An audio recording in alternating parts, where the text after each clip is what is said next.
You usually hear about the mommy guilt, but there's also parents' guilt in general. I learned to apologize to our kids. Yeah, give us a tip on how to become yell less. And yes, tell us, what did you wish your parent did for you and what do you do differently with your kids? Hey guys, welcome back to our channel. Hi world, welcome to the Star family. I am Patricia and this is my husband Maxime. I am him, and today we are doing a weekly talk that we're going to do every week, and let's talk about. So today we're talking about parenting. Be the parent that you wish you had growing up, basically.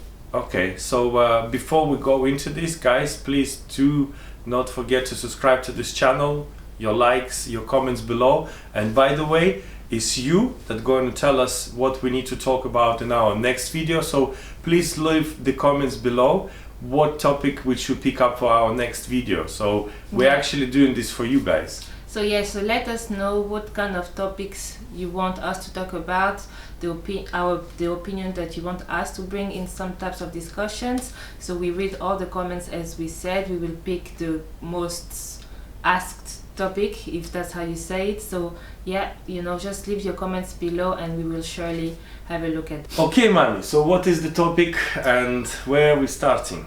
Yeah, so today's discussion is about parenting and be the parent that you wish you had growing up.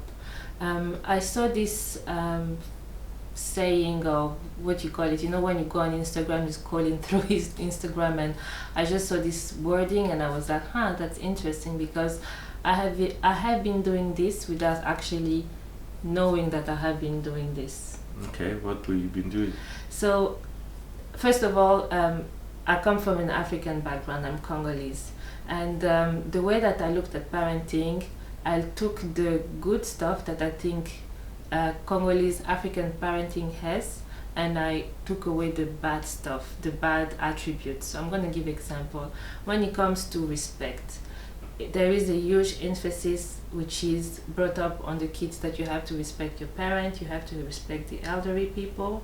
When it comes to also education, it's very important. When you come from an African background, there's this huge emphasis on you have to get an education and everything. Now, I don't necessarily think that a degree means success, but I understand that the basics of education are really important. So this is something that I have, I'm really passionate about. When we're doing homework with Annabelle, for instance, she knows that it is serious time and, it's not a time for messing around. So I really do really take education seriously.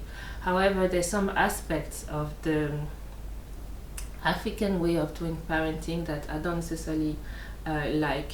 Okay. And this is just to go back to respect. I don't think that necessarily African parents understand that you also need to respect your kids, that you also need to respect their emotions, you also need to respect how they view the world and how they do things. And this is not, I'm not throwing shades on my parents whatsoever. I love them dearly, and I understand that they are a product of their generation, they are a product of their culture, they are a product of what they've seen. So I have been exposed to other cultures. Obviously, I came also in Ireland and I see how other things are done, and I understood that making sure that our kids, are able to express themselves and actually respecting their emotions is really important. And I think that African parents, they don't take it seriously. They think it's kind of like what does a 3-year-old has to say? What does a 5-year-old have to say? Okay. You know what I mean? Okay. And so this is some of the kinds of things that I try to look at. And I come from a very big family. I'm among the eldest. I come from a family of 7, well 8, but technically 7. And I was kind of like the mini mommy, if you want. So I had to grow up also very fast and mature very fast. Whereas, you are an only child, which is very different. I am an only child, and Patricia, she's thinking ahead, and she's thinking, up there and there. To me, it's I think it's quite simple. I'm looking at the parenting.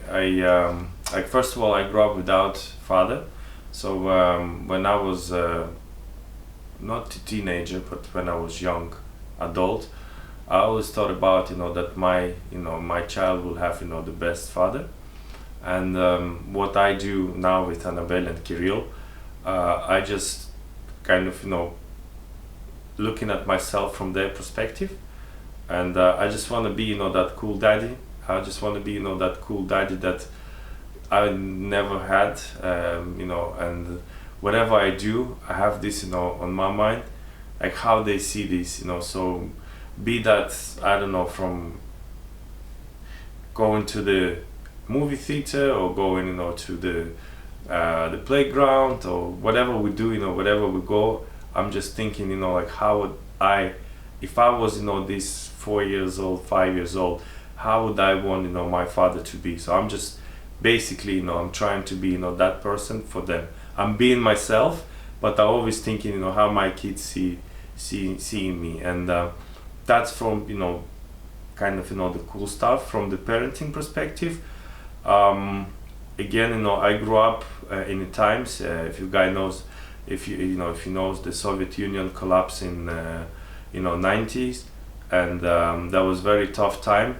I don't think many parents had actually time for their kids, because at that time it was a complete chaos, and we kind of we were growing up in a different system. So when I started school, when I finished school, it was completely different, state, the politics changed, everything has changed.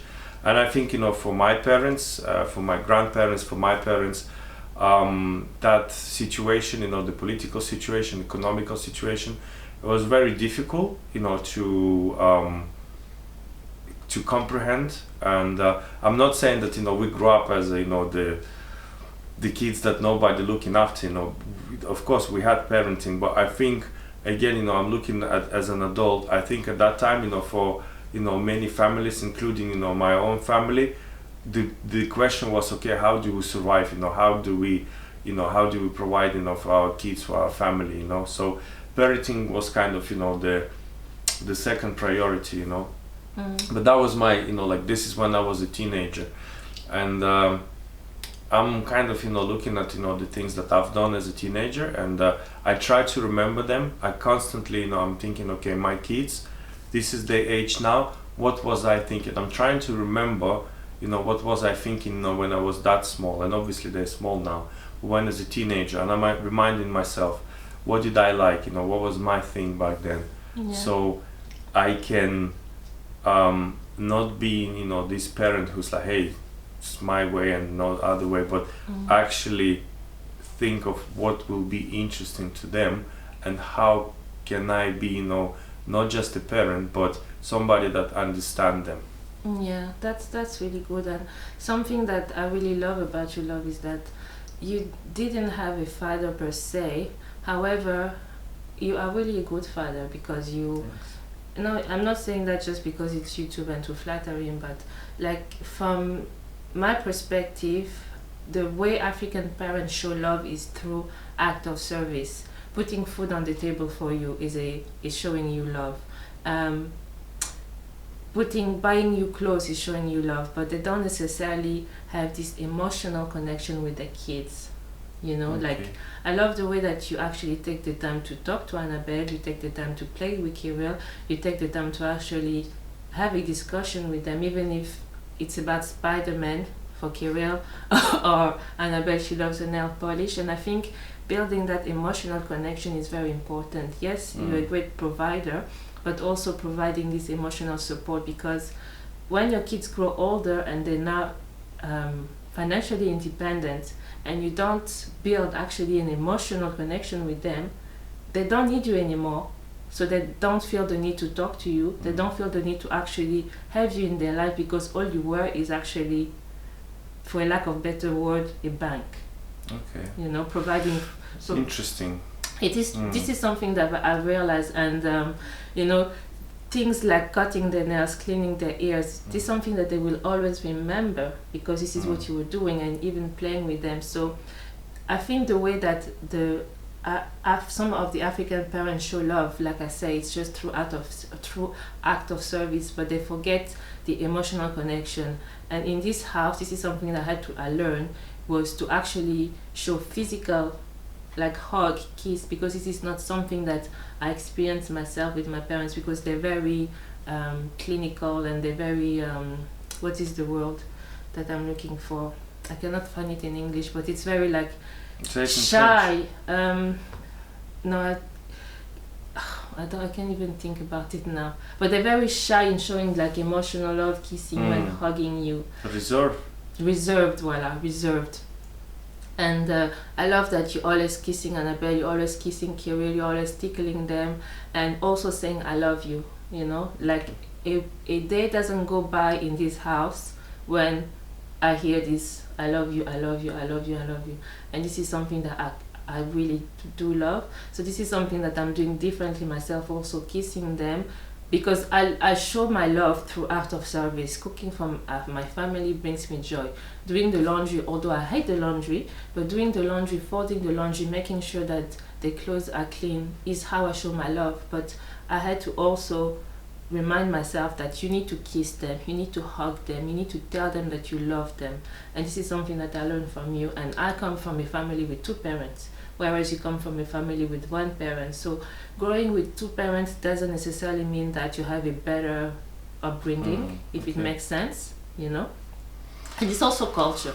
Okay, well, talk about, you know, playing with them and, you know, spending time. I actually feeling guilty not doing this enough. And like when they're coming back from school, like the routine, our routine, we're getting up 7:20, and from there it's just let's go, because, you know, we need to get them ready, we need to get them, you know, washed, brushed, you know, send them to kindergarten, to the school, and then whatever we have to do, you know, in terms of work, and then pick them up and bring them back, and then, you know, we're still working, we still need to cook something, you know, for the lunch, and so on and so on. So by the time we finish, you know, our day, I'm tired, you know, So me, I don't want to, you know, just chill, you know, half an hour. But these guys, they'll be like, oh yeah, play with me. And I'm not doing this enough, you know, and this is something I feel bad about, because that's why I say to you, you know, play with your kids, you know, because I'm always doing something, and it's the parent guilt. And the reason, you know, I say that is because exactly what you said just earlier is that at some point, you know, they will not need us, you know, to play. Like now they have their iPads, they're spending like almost all day on their iPads, right? And if not playing with them now, it will be the time when they'll be like, look, I'm busy with my, you know, computer game, or I'm busy with, you know, my whatever I'm doing, you know, after school, you know, with my friends. I don't have time for you, daddy, you know. So to me, I'd say, you know, this is really something that I'm looking at, and I'm really thinking like I need to push myself, and I'm not doing this enough. I really need to push myself to, you know, play with them, to engage, you know, and, you know, reading the books and all this stuff. But I don't know, you know, is it the age, you know, is it that, you know, they have so much energy and I don't have that energy, and there's so much that is going, you know, through, you know, my mind, that I'm like, look, I'm trying to, but I probably will last for like 5-10 minutes.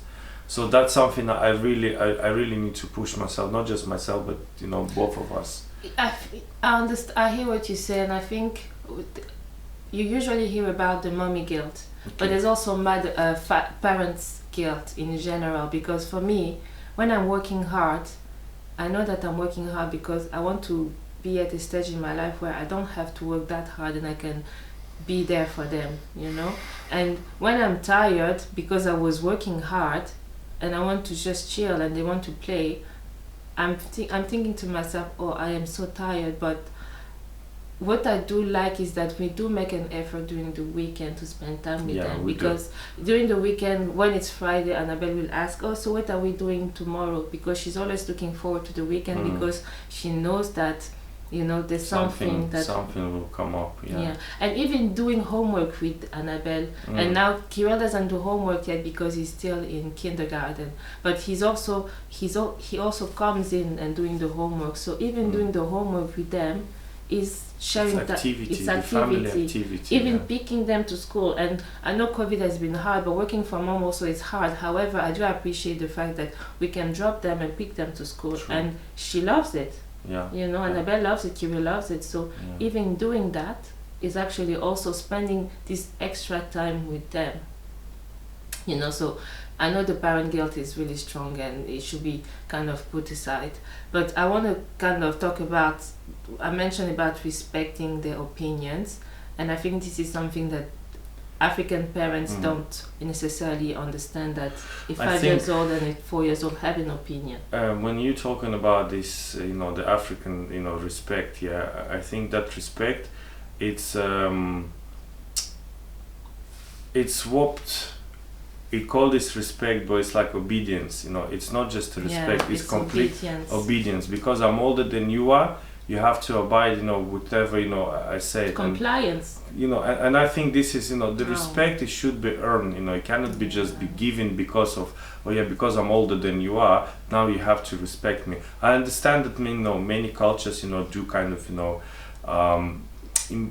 imply this, that respect, impose that, you know, respect, but I think, you know, and again, because, you know, you're talking about African culture, you know, the parenting, you know, like, I don't know African parenting style, not as much, but I know the kind of, you know, the community, you know, so when you hang in, I understand this, I saw this, you know, the elderly in many African cultures, how, you know, you bow, you know, in front of the elderly, and that, you know, and you do that, you know, in Europe, yeah, so it's not like you're only doing this in Africa, you also do that in Europe. So to me, I understand this is a tradition, but I think it's also like, it's fine to have it as a tradition, I understand, but it also has to be, there has to be, you know, has to have a sense in it, you know, like if you give someone respect, you know, that person is really deserving that respect, and the person is, you know, you respecting that person because of the, you know, the deeds, not only the title of that person.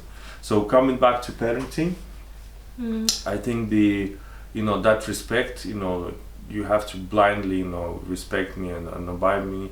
I understand, I guess, you know, it was done because of the, you know, the centuries, and it's easier to, you know, if you like, to rule, you know, the family, you know, if, you know, the whole family is, you know, comply to whatever you say, but is it a right way of doing it? I mean, the way I see this is that, okay, if this is the parenting and the, you know, the man is the head of the family, and, you know, the woman is always, you know, comply, and then, you know, my wife, she will teach my daughter, you know, to do so, then, you know, her husband, she will be, you know, comply to whatever, you know, the husband say, and, you know, it's just, you know, it's kind of like, you know, the cycle that is never ending.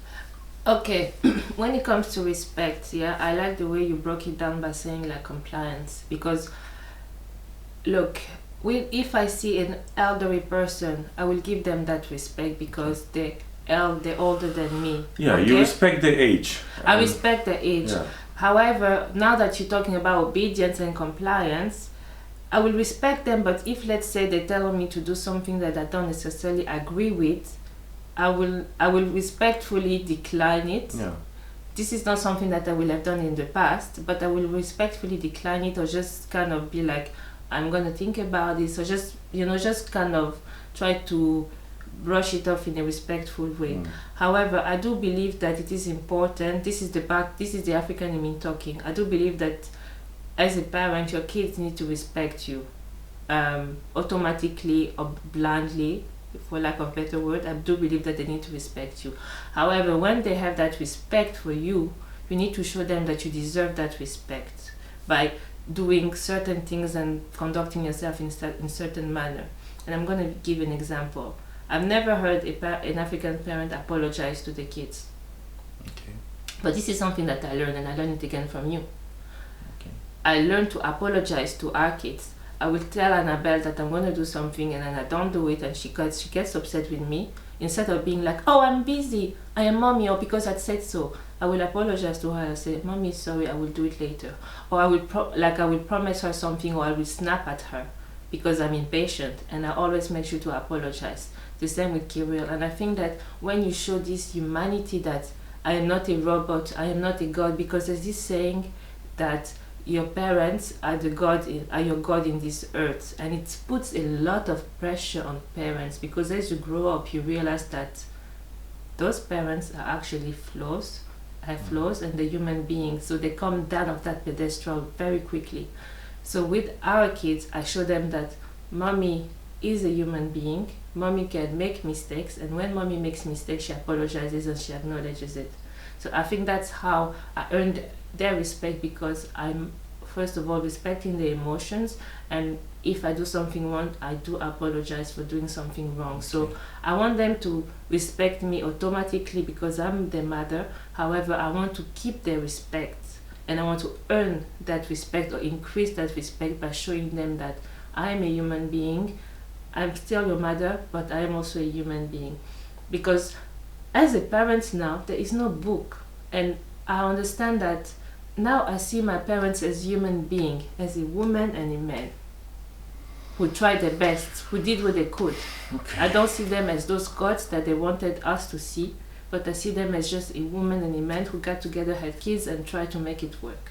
Because 7 kids is a lot to deal with. I mean, 2 kids, we are tired. 7 kids, that is a lot. Okay. So I understand what you're saying about respect, but I will always give an automatic respect to an elderly person, but I will not blindly obey them or comply to them. So yeah, It's fine, like to give respect to elderly, it's fine, and this is something that I've learned, as a kid.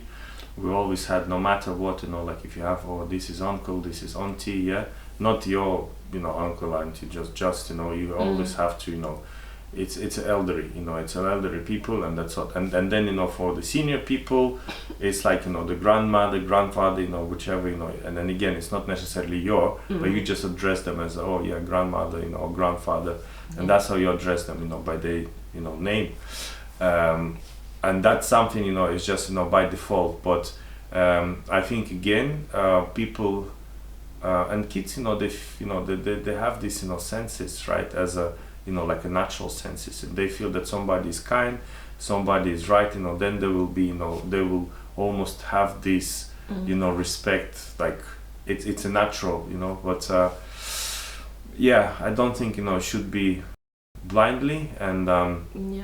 I think, what I learned as a teenager, because as a kid, as a child, like you don't really understand, but as a teenager, you will be, and I remember now we're talking about this, we will have challenge, some, elderly people, as not necessarily like, because now that we talk about, like we had, the neighborhood where I was living, we had some people, and as a kids we were playing, and they were like, elderly people, and they will come to us and they'll like, start shouting and trying to kind of, threaten us and stuff, but we were not, the small kids anymore, so the threats, we wouldn't take it seriously, and instead of, like obey to what they will, telling us, we will be reversely, we will be challenge them, and we'll be like, look, why are you shouting at me, who are you, so I think, it's a really, as an adult, you really need to know how to, talk to the kids, especially when it comes to, our family,